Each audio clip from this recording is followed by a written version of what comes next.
Before we dive in, just a quick note. I'm 64. I'm going through Medicare now, and it's complicated. Too many people wind up in the wrong plan, paying more than they should. That's why I trust Chapter. They're independent. They search every plan. They advocate for you, not the insurance companies. They've already saved my audience thousands. Dial pound 250 and say Dinesh to connect with the Chapter advisor today. That's the pound sign 250, keyword Dinesh. Coming up, I'll talk about Biden's doctor, Kevin O'Connor, taking the fifth. I'll talk about an important recent decision from SCOTUS, and also the issue of Trump and the Epstein Files. Imam Tawhidi, a Muslim theologian, a governing member of the Global Imams Council. This is a guy, by the way, featured in my film Trump Card. He joins me. We're going to talk about Islam, Islamic radicalism, and the future of Islam in the Middle East and the West. Hey, if you're watching on X, Rumble, or YouTube, listening on Apple or Spotify, please subscribe to my channel. Hit subscribe. Hit follow, hit the notifications button. I'd appreciate it. This is the Dinesh D'Souza podcast.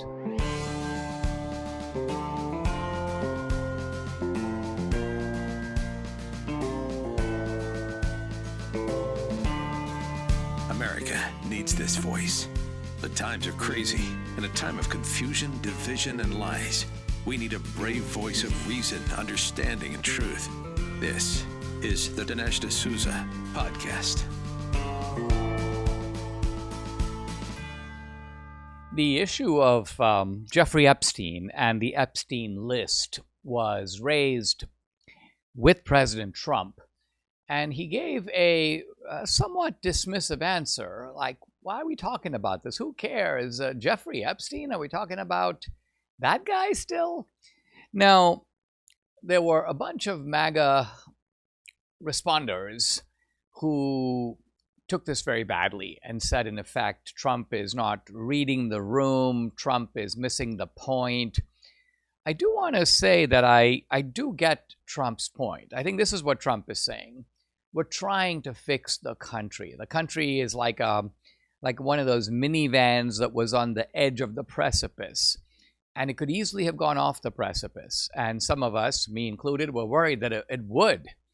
But we have averted that calamity, and we are trying to do a lot of good things on the international front, widening the Abraham Accords, strengthening our alliances, drawing some money in on tariffs. We just got the big, beautiful bill done, massive immigration enforcement.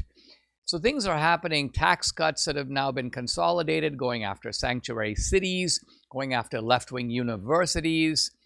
So Trump's level of activity has been just dizzying to behold. And I think in that sense, you can see that the Epstein issue is somewhat in the rearview mirror. Now, not entirely, I think, because the Epstein issue for me has always been not even so much about who killed him, although I think it was not Jeffrey Epstein who did it, but where is the customer list? Either you're going to say that there were no customers, that Epstein was running this whole ring all by himself. He was just having an absolute harem of women, of underage girls for just himself and Prince Andrew. That's it.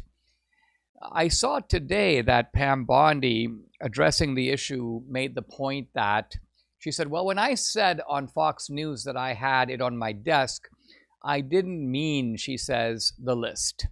She said, I meant the file.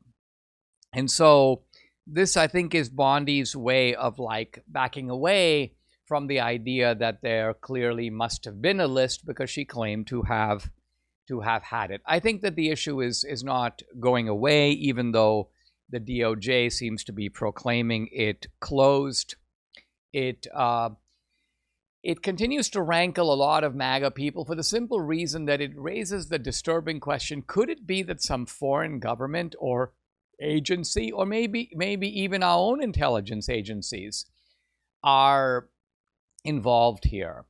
The fear is not that they were running a blackmail ring with Epstein. The fear is that they are so powerful that not even the Trump administration is willing to out them.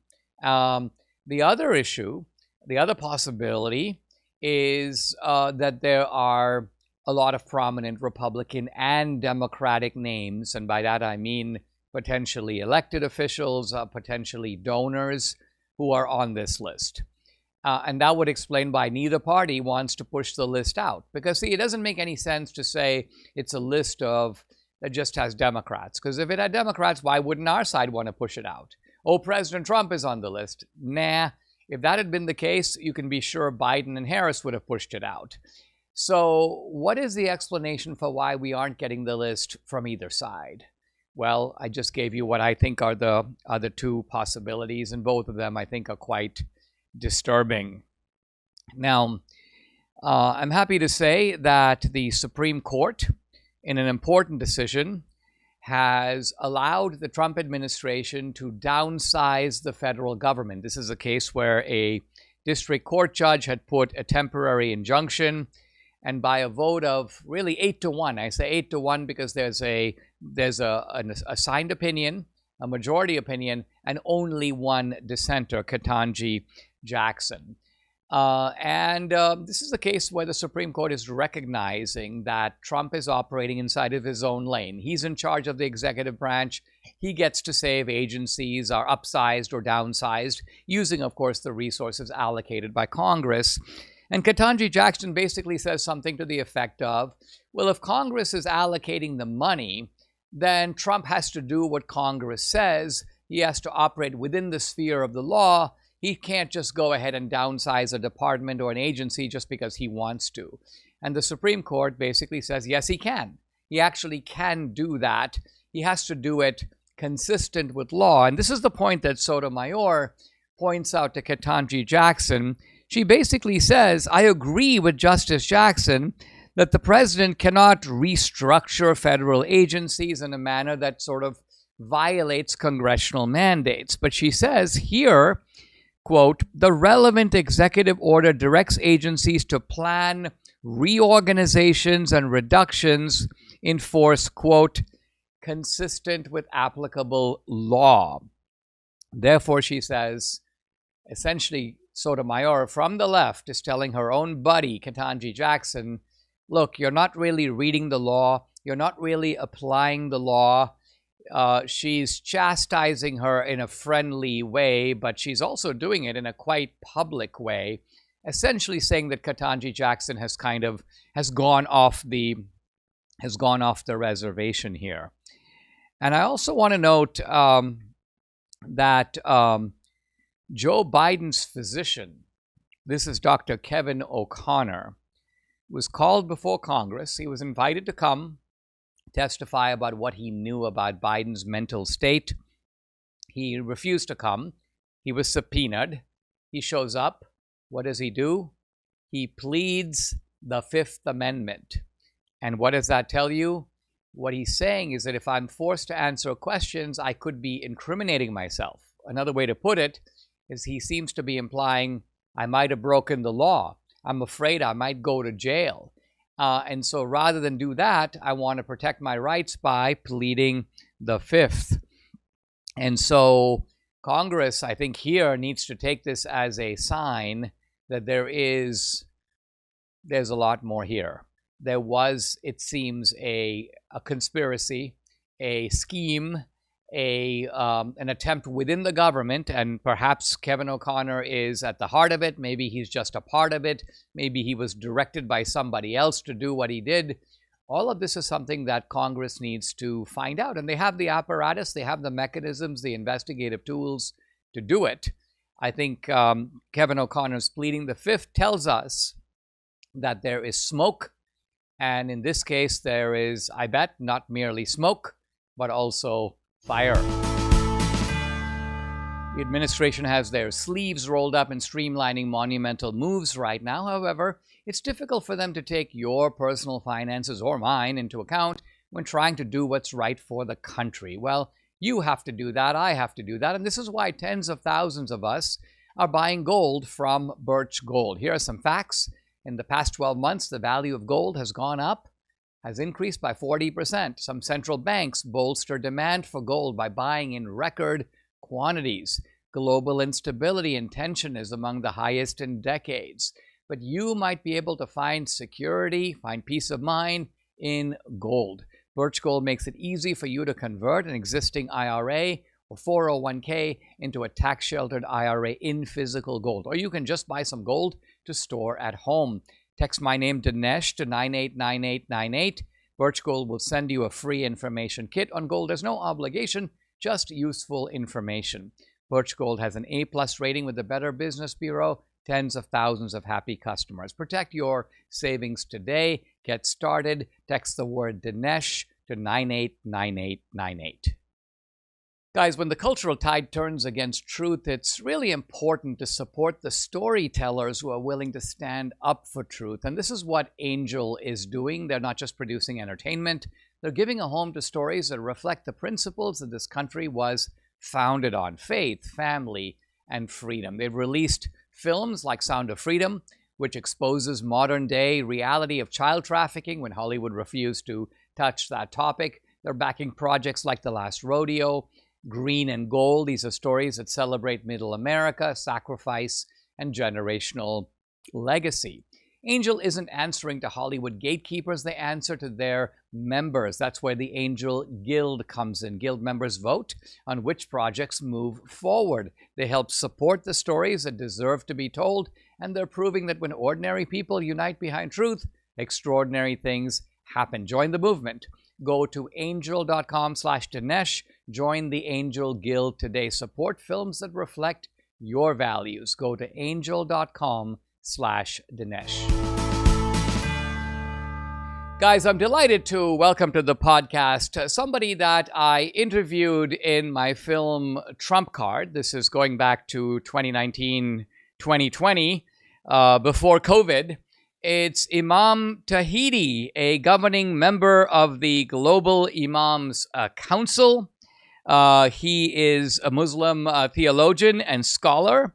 He's focused on issues of interfaith relations and tackling the spread of Islamic extremism. There's a clip, actually, of the two of us talking that's gone viral on social media where he talks about the appeal of radical Islam, why the radical Muslims find it convenient to ally with the left. You can follow him, by the way, on X at Imam of Peace. And the website is just imams, imams.org. Imam, it's been a while. Thanks for joining me. I really appreciate it. Let me start by asking you about the thesis of a book that I wrote. This was right around 2006, 2007. It was in the aftermath of 9/11. It was at a time when many people were talking about a clash of civilizations between the West and the Islamic world. And I argued in this book that simple division of the world into two misses internal divisions in the West and also within Islam. I argued that within the West, we have a left and we have a right, a party of the left and a party of the right. And I argued that within Islam, we have radical Islam, but we also have what could be called loosely traditional Islam. And I offered the idea that perhaps the left in the West would ally itself with radical Islam, creating the possibility that the right should ally more with traditional Islam to weaken the alliance between the left and radical Islam. We're now, some almost 20 years away from that thesis, which at the time was quite controversial. There were people screaming about it at the Hoover Institution, where I was a scholar at the time. Could I have you comment on this general thesis as I've outlined it here? Dinesh, thank you for having me on. Islam comes with its own set of political principles. And to try and understand it from a Western lens, or even from a democratic lens, it's going to be a bit challenging. Islam puts, it might sound foreign to the listeners, but Islam really does put human interests first in its political ambitions and principles, whether we're discussing times of peace or times of conflict, the interests of humanity are always put first. However, the extremists will come and classify who is worthy of being treated as a human and who is not. So then we have that problem later on. But in principle, Islam has its own set of political principles. And anyone trying to separate Islam from its politics is making a big mistake because the religion is part of a wider belief system that includes the behavior of Muslims in the political domain. Now, what I'm saying now, is largely present in books, not on the ground. On the ground, Muslims mostly submit to the state under a Quranic principle of Walat al-Amr, those of authority upon you. So if the ruler says we're signing the Abraham Accords, then we're signing the Abraham Accords. There are no political parties to oppose. There is no riots. There's none of that. Time for peace with Jews, it's time for peace with Jews. It's governed by a state leader. But again, the Islamic religion itself, we do have the left and the right, just not in the political sense. The far right can be considered the Wahhabis, for example. And the far left, actually the far right today is Hamas, to give a better example. ISIS, they would be considered on the right of the religious spectrum and therefore deviant. So we don't consider our right wing, left wing to be within the mainstream of religion. We see these as deviations. And then absolute left is, again, with all due respect to everyone, but certain things Islam does not allow, whether it be abortion or other issues that we see being promoted in the West. These would be classified under the category of liberal Islam, and it's not really practiced in a way that can be considered mainstream. Very interesting. So you are identifying here as the right in Islam, the people who are so strict and so fanatical that they interpret, for example, jihad largely in a kind of maybe violent way. They are the people who believe that a global caliphate is something that is a kind of imperative for Islam to strive for today.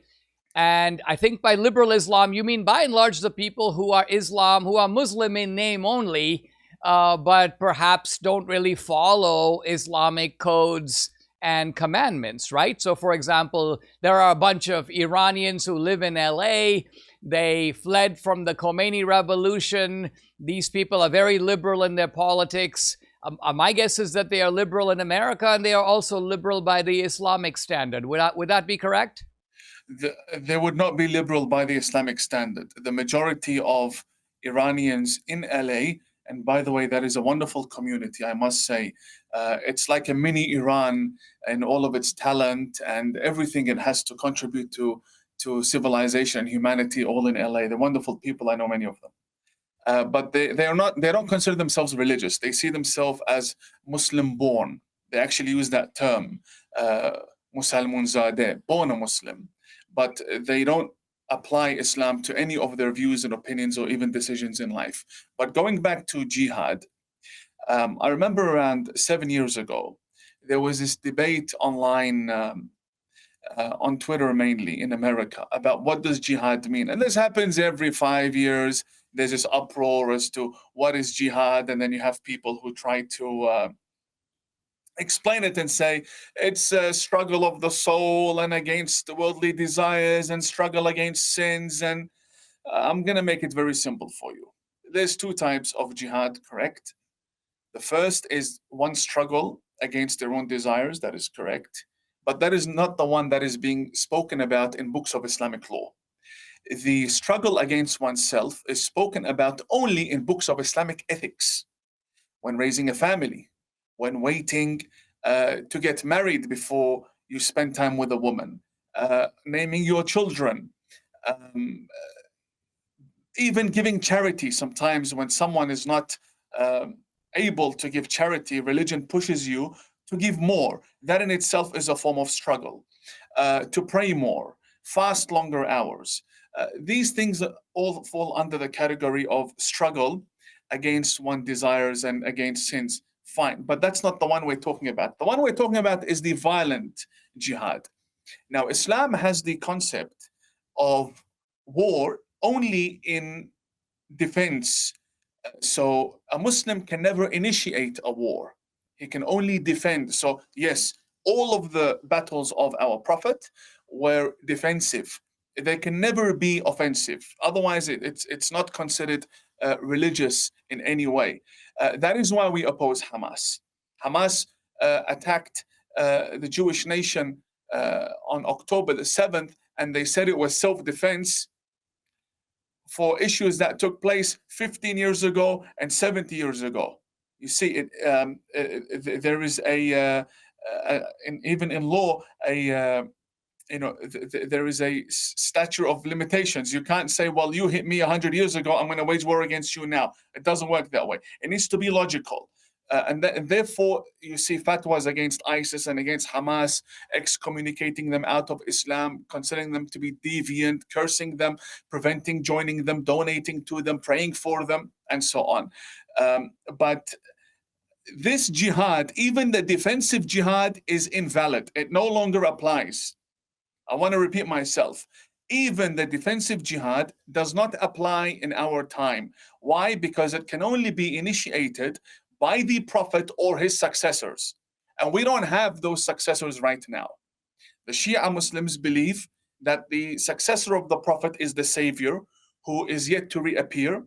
And the Sunni Muslims believe that the successor of the Prophet, who is commonly known by all religions as the Savior, although you disagree in his lineage and name, and so Christians would believe in the second coming. But a point is that the Savior would reappear in the end of time. He would be born in the end of time. The Shia believe he's already born. The point is, there is no infallible successor of the Prophet appointed by God to initiate such a defensive war, not even offensive, which is why we say Khamenei is a corrupt, crook, charlatan, dressed in the attire of religious men and waging war against all countries in the Middle East, whether it be military war or otherwise. I mean, Imam, this stuff is so interesting. I want to stay with this line of thought and respond to it in two ways. I think one of the things that you're saying is that maybe going all the way back to the Umayyad dynasty in the very first centuries after Islam, you had the establishment of these Islamic states, which obviously had their own leaders, who were generally, by the way, not clergy. They were emperors. The Abbasid dynasty, later the Mamluks, and so many others, the Ottomans. But this created a new phenomenon, which was in a way following the state's mandate. Iraq is at war with Iran, or Turkey is launching an expedition against the Arabs in the Middle East. And I think what you're saying is that is kind of outside the orbit of Islam. There's no mandate here that you have to sort of that the leader of a country necessarily gets to speak for Islam. I'd like to ask you if that's correct. And then I want to ask you a second point, which is, do you regard the Islamic expansion then, which occurred between the 7th century, really all the way until the Muslims conquered most of the Syria, Jordan, those parts of the world. They went south into Africa. They conquered parts of India. The Mughals were in charge of North India. They were at the gates of Vienna. They ruled Spain for hundreds of years. I mean, were those... I don't think it's fair to call all those defensive battles. How could you? Are those illegitimate in terms of your understanding of Islamic history? Yeah, anyone who wants to cheat you in an interview will tell you Islam according to me, Islam according to my understanding. Well, I'm not here to talk about my understanding. I'll tell you what exactly Islam is. And I want to go back first before the conquest, speak about the Umayyads. Dinesh, you see, before the Umayyads, we had caliphs.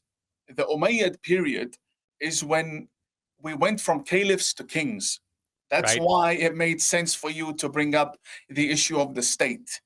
The Prophet Muhammad never had a state. There was no Islamic government in the time of the Prophet. Even by today's minimum standards, what makes a state? If I were to ask you now, what makes a state? A head of state, an economy, and a military. These are the basic two wings for you to function. Even today, some countries don't even have the military. They say we don't need it. We haven't had wars in so many years. So you need a basic economy.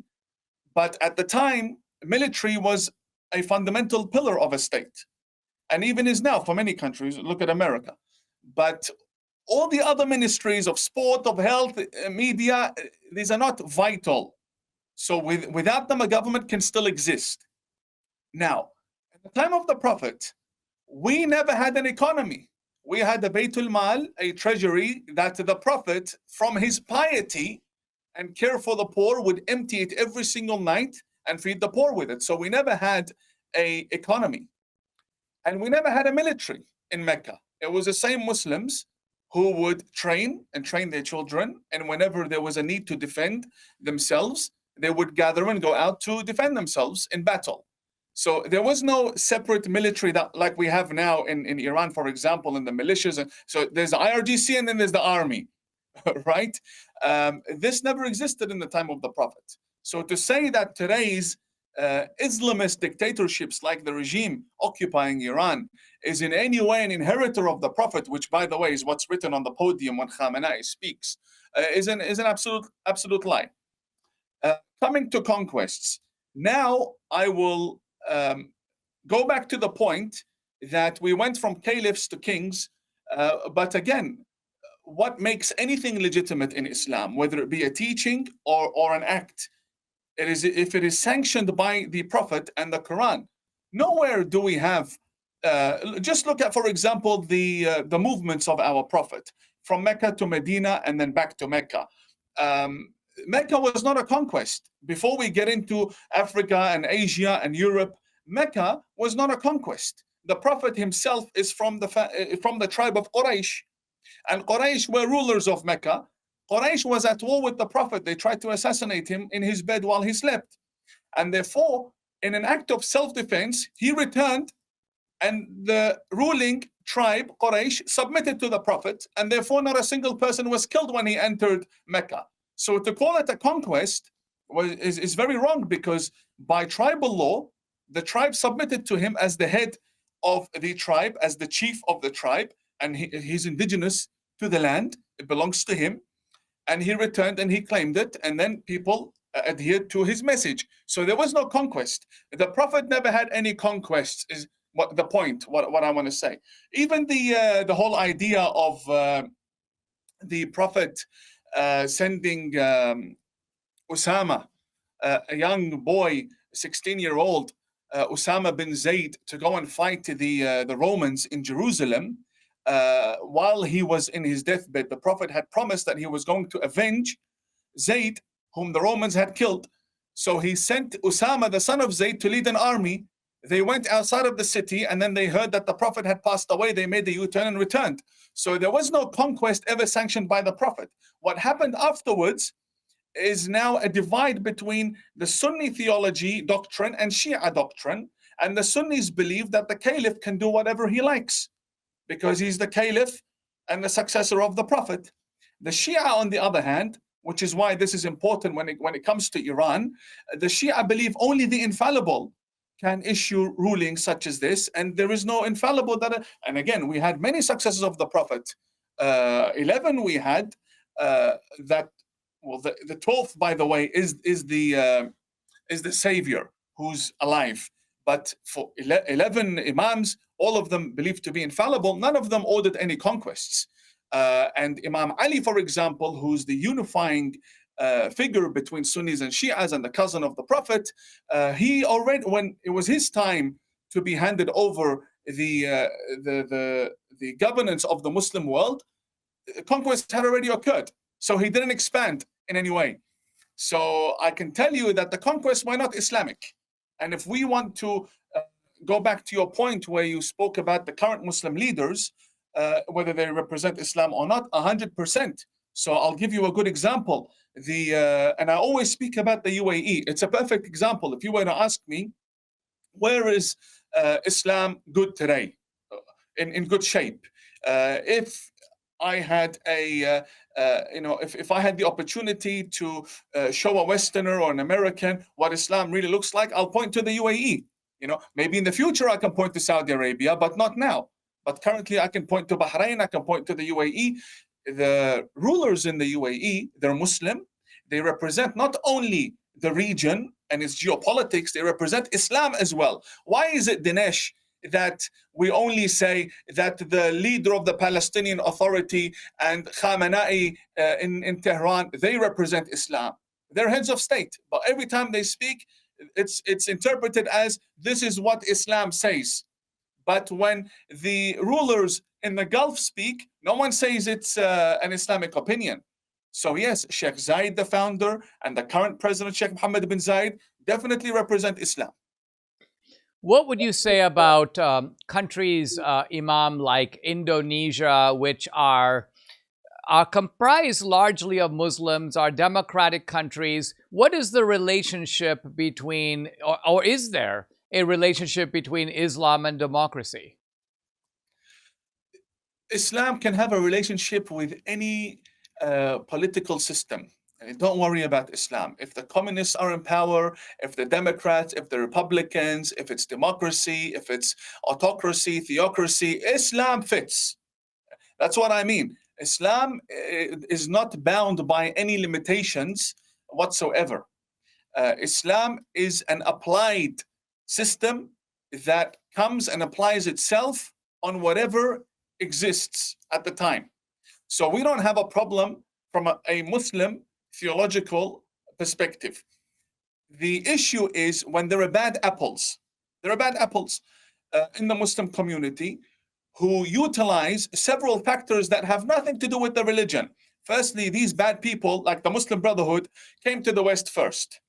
They have more money than the rest of the people. They don't have language barriers. Their age demographic is better than the immigrants who come in with 70-year-old parents, and people are struggling trying to feed their families while having 2 jobs and getting an education and learning the language, right?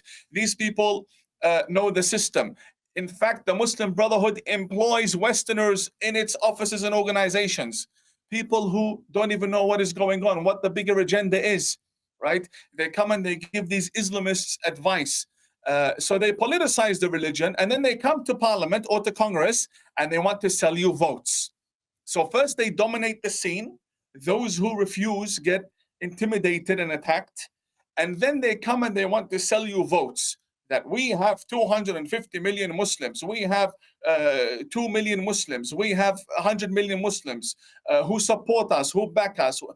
They don't say we are 10 communities. They say we are Islam. They speak for 2 billion people.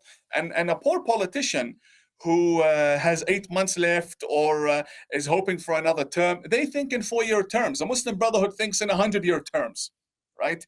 And with a few gifts and good pictures and events and donations to the campaign, and before you know it, the Muslim Brotherhood is sitting in Congress. And this is a lived reality. It's not something we're imagining. Now, I want to shed light on the Muslim Brotherhood because they are the number one threat. They gave us Osama bin Laden. They gave us ISIS. They gave us Hamas. Every bad thing in our lives, giving us a headache, came from the Muslim Brotherhood. And so you're saying this organization, which is really, as far as I know, the oldest of the organizations of extremist Islam, going back to the 1920s, if I'm correct, the school teacher in Egypt who started the organization, Hassan al-Banna, if I'm right. And then what you're saying is that this organization metastasized into a lot of the other groups that we see now, and it has the deepest penetration into the West. I say this because the kind of Islam, and not the kind of Islam, what you're saying is I'm talking about Islam itself, seems to me not to be a threat to the world, not to be a threat by itself to the West, but the type of Islam that is often pushed forward is an extremist Islam that is in fact a threat, and you're confirming that that type of Islam has the most power, the most influence, maybe It's has political Islam, Islamism. Islamism, right? Correct. Islamism is very different from Islam. Islam has a book called the Quran, and we can have our opinions on the Quran. Dinesh, I 100% you don't agree with what the Quran says. That is fine. But Islamists don't have the Quran. You know what they have? They have political manifestos and charters and interpretations and cherry picking the verses and applying verses that are not meant to be applied in 2025. So it's very important that we speak very clearly, Dinesh. I'm a Muslim. How come you and I can coexist? Why? Because firstly, I know you're a Christian and you know I'm a Muslim. I'm not here to change you and you're not here to change me. I respect you the way you are and you respect me the way I am. I believe in a God, you believe in a God. You believe in Jesus as the Son of God. I believe in Jesus as a messenger of God. You believe in Jesus also coming with a message, right? So whether I believe he's a prophet or you believe he's a son, we believe that his message came from God. You call him the Father, I call him God. And I'm telling you, when it comes to prayer, we pray very similarly in our intentions, in our desired outcomes of the effects of prayer onto us. Many mosques today were former churches that would have otherwise been demolished and abandoned. The Muslims revived them and renovate them and pray. And I don't think a Christian would object to Muslims praying in a house of God. Now, you sell churches, Christians sell churches, Muslims never sell mosques. That's the difference. So it's not like we're going out there offering. And again, I don't lead the prayers. I'm not a congregational imam. And therefore, these are realities on the ground that you would respect me more if I were to speak about them than hide them or omit them from my answers to you. There's a reality on the ground. The Muslims believe in a prophet called the Prophet Muhammad, peace be upon him. The Prophet Muhammad, we don't see him as a prophet who came to bring in a new religion. No, in fact, he came to continue exactly what Moses brought, and Jesus continued it, and now the Prophet did for the Arabs. So we had the biblical revelations and the Torah in Sinai and in Jerusalem. And the Arabs also needed guidance. And the Prophet came in his language, Arabic. That's what the Quran says, that the Quran was made into Arabic so that the Arabs could understand. Its original language is not Arabic, and we don't want to debate that. It's for another debate. But it was made Arabic. So point is, Prophet Muhammad wanted to guide the Arabs away from burying their daughters alive out of shame of being given a daughter instead of a boy, wanted to come and end stoning. The Prophet wanted to end people worshipping idols and wood and dates, and when they get hungry, they eat their gods. That's what Islam came. That is the essence of Islam. There are tribal wars. They need to be seen in a tribal context. They cannot be seen in a religious context. Islam is not anti-Christianity and it's not anti-Judaism. Muslims can be anti-Jews for political reasons. Look, before 1979, I'm a Shia Muslim. Before 1979, Shia Muslims were businessmen and farmers. Khomeini came with the revolution of 1979, turned 90 million people. I mean, at that time it wasn't 90 million people, but today we have a state of 90 million people being channeled against the West. Now, I know and you know that Khamenei doesn't have 90 million followers, at best 30 million, due to state allegiance and hatred of Israel. But again, when he speaks and when you take him into consideration, what does America look at? A country of 90 million people. Bottom line is this, that's the end result. I want to educate and raise awareness about the Islam that is free from Islamist politicization and pollution. There is no room for politics in such a manner. Politics needs to be, okay, for example, this water runs through my land. How much water do I keep for me? How much do I allow to flow into other regions? This type of politics is welcome. But to try and conquer and use terrorism of immigration, right? So the regime opening the gates and facilitating and pushing for the gates to be opened from Iraq and other Middle Eastern countries so that they could flood the West in people who would be in prison, really, in any normal state such as the UAE. This is what we oppose. Bottom line is, if we want peace, there needs to be a clear, truthful way forward where you and I can be different and coexist at the same time. Imam, always a great pleasure to talk to you. Fascinating. I always feel like I'm learning a lot, and I always feel like you're putting out stuff that's really going to get people to reflect and to think. So thank you so much for joining me, guys. I've been talking to Imam Tawhidi. The website, imams.org. Follow him on X, Imam of Peace. Imam, always a pleasure. Thank you so much. Pleasure is mine. Thank you, Dinesh. Goodbye. Mike Lindell and the employees of MyPillow want to thank my viewers and listeners for your continued support. Mike has a passion to help everyone get the best sleep of our lives. He didn't just stop by creating the best pillow, he's also created the best bed sheets. I want to talk about the Percale bed sheets. Mike is offering quite a deal. You can get a set for as low as $24.98. Wow. The Percale sheets are breathable. They have a cool, crisp feel. They have deep pockets to fit over any mattress. They look and feel great, which means an even better night's sleep for me, which is important for my busy schedule. For a limited time, when your order is over $100, Mike Lindell will send you $100 in free digital gifts. Call 800-876-0227. That number again, 800-876-0227, or go to mypillow.com. When you use the promo code DINESH Dinesh, you get the MyPillow Percale sheets for as low as $24.98. I'm in a section of the book Ronald Reagan, How an Ordinary Man Became an Extraordinary Leader, called Confronting the Evil Empire. And I mentioned how Reagan's approach to this could not be fully squared either with the doves or the left, or with the hawks or the right.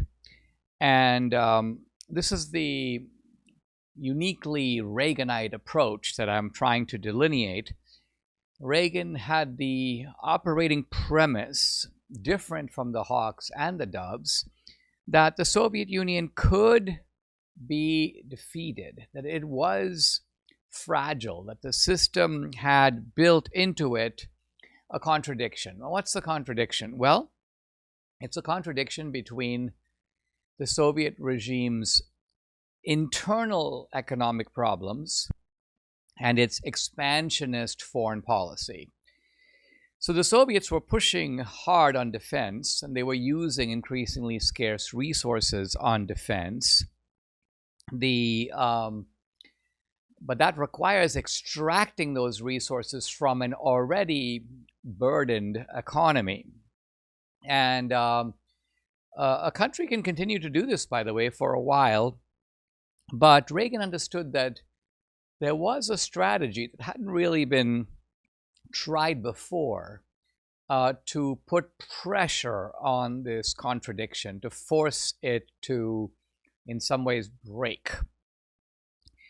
And this is the theory of the sick bear. The bear is sick. It might lash out.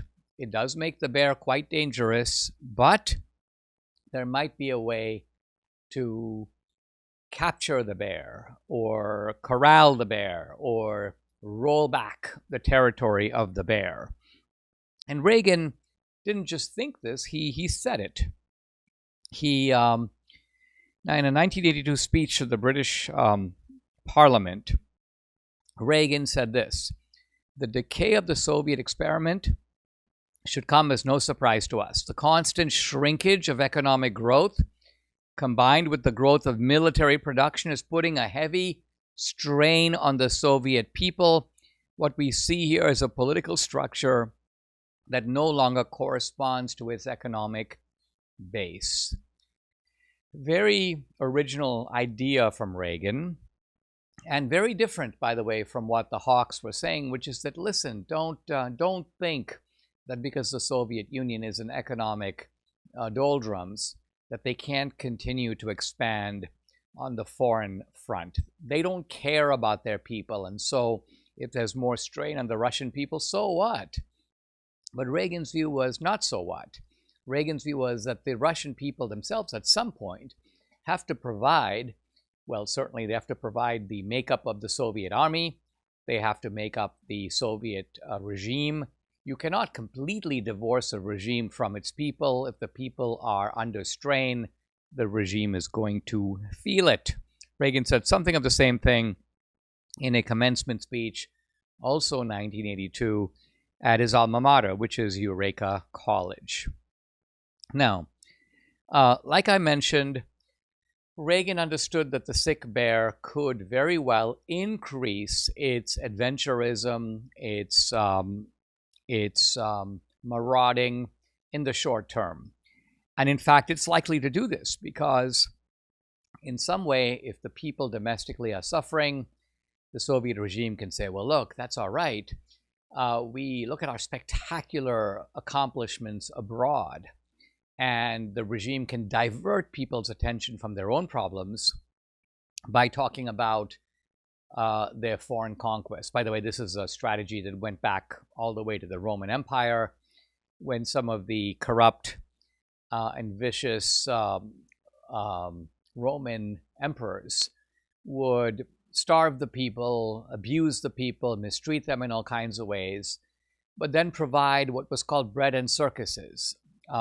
Bread is the basic, we're going to give you crumbs to keep you alive. Circuses refer to entertainment, but included in the entertainment was foreign conquests. Let's bring in all these captives from Africa. Look at all these black guys being paraded on the streets of Italy. And the mob, the Roman crowds would cheer, yeah, we're doing great. So this was, to some degree, also the Soviet strategy. And Reagan understood it. He understood that this was not a time to relax. It was a time, in fact, to up the pressure. And up the pressure in a way that the bear would understand that this aggression, which was expected, anticipated, would be firmly resisted. Now, between 1974, when Vietnam fell, and that's a whole other story, which we won't get into in this exercise, the Soviet Union began to gobble up countries one after the other. In fact, between 1974 and 1980, no less than 10 countries fell into the Soviet orbit. Let's count them. South Vietnam, this was the case, of course, of the North, then overrunning the South at the end of the war. 2, Cambodia. 3, Laos. So this was all, these 3 countries are all part of Indochina. Then we have South Yemen, Angola, Ethiopia, Mozambique. This is the Africa gains on the part of the Soviets. Then Grenada, Nicaragua, Afghanistan. So that's a lot. Some of the countries here may seem relatively small, but they represented a kind of one-way tide. Put it this way, the Soviet Empire in this period did not lose a single country. It gained 10, it lost none, and so 10-0 was the score for the Soviets in this period. Not only that, the Soviets had built the most formidable nuclear arsenal in the world, with thousands of multiple warhead missiles aimed at the US and the Allies. The Warsaw Pact had a superiority over NATO in conventional forces. Not only that, they had a geographical advantage because their forces were poised really at the top, at the northern part of Europe, ready to come through the Fulda Gap and swarm into Germany, France, and ultimately, of course, take also Great Britain.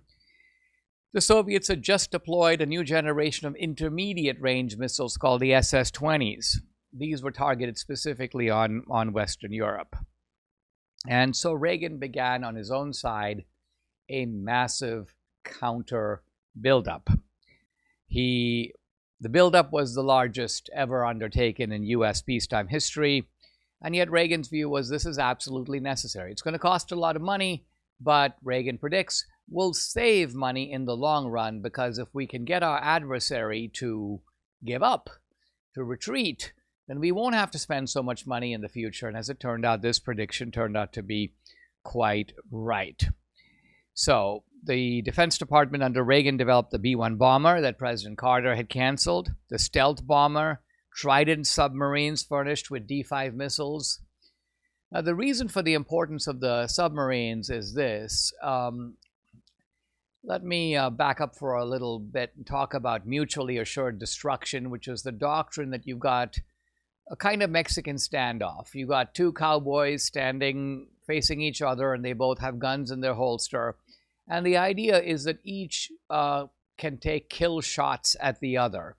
And you create a kind of mutual terror among them, where each of them thinks that I don't want to shoot because the other guy can also shoot. And I don't want to go into a pact of mutual extinction. But of course, this reasoning, this notion that they can't strike us because we've got missiles and can strike them back, had a kind of flaw to it. And the flaw to it can be imagined sort of this way.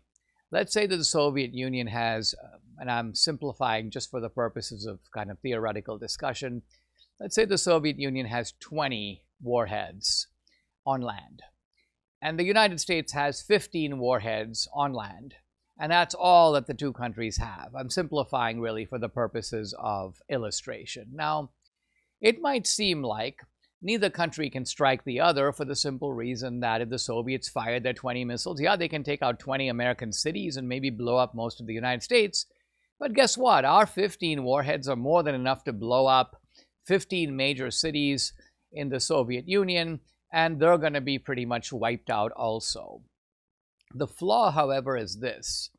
What if the Soviet Union is able to identify the location of the silos? Silos are holes in the ground where these land-based ICBMs or intercontinental ballistic missiles are stored.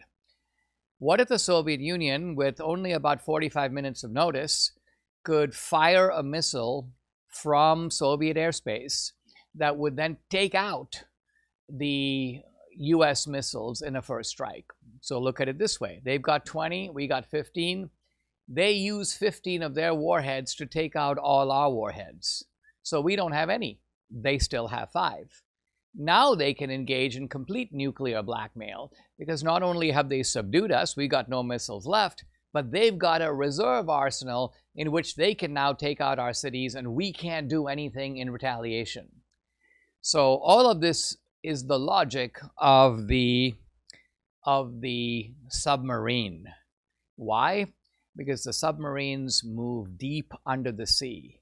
They are constantly in motion.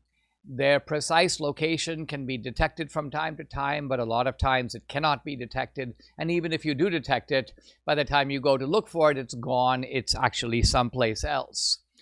So the submarines compensate for the vulnerability of the land-based ICBM. So anyway, I was just mentioning that the Reagan authorized the Trident submarines. I just did a little bit of a strategic lesson to illustrate the importance of these submarines. Reagan also put a lot of money in MX missiles. Now, the MX missiles are indeed land-based missiles. And of course, you can build land-based missiles that are a lot bigger, more destructive than submarine-based missiles. The submarines have to carry those missiles, and so those D5 missiles are a lot smaller and do less damage. They're pretty lethal, but they're not as lethal as land-based missiles. So the MX missile was a monster. It carried 10 warheads. It was more accurate and lethal than any submarine-based missile. And the Carter administration had this extremely wacky idea, which was, if we build the MX missile, let's put the MX missiles on a, quote, racetrack system around the country. Now, this seems so lunatic that when we look at it in retrospect, we can hardly believe it. But Carter literally wanted to put the MX missile on giant trucks and railroad systems and move these missiles around so that they could not be, in the manner I just described a few minutes ago, incinerated in a first strike. The Reagan administration said, this is nonsense. This is also politically impossible. You think the American people are going to stand for giant ICBMs traveling around the country on railways, and that's just not going to happen. So Reagan realized with a little bit of common sense that that was kind of dumb. And Reagan said, what if we can harden our silos in such a way they're deep under the ground and they won't be wiped out in a Soviet first strike? And but even so, it's not clear that that could be done. There was research going on into it. So the MX missiles program was always somewhat vulnerable. Why? Because the location of U.S. missile sites is known. In other words, it's possible to find out where these missiles are. In fact, to this day, we know that there are missile sites, for example, in Cheyenne Mountain, in Colorado, and there are, of course, other nuclear sites. So the vulnerability of our land-based system was something that the Reagan Defense Department and Reagan himself were very much aware of. Subscribe to the Dinesh D'Souza podcast on Apple, Google, and Spotify, or watch on Rumble, YouTube, and SalemNow.com.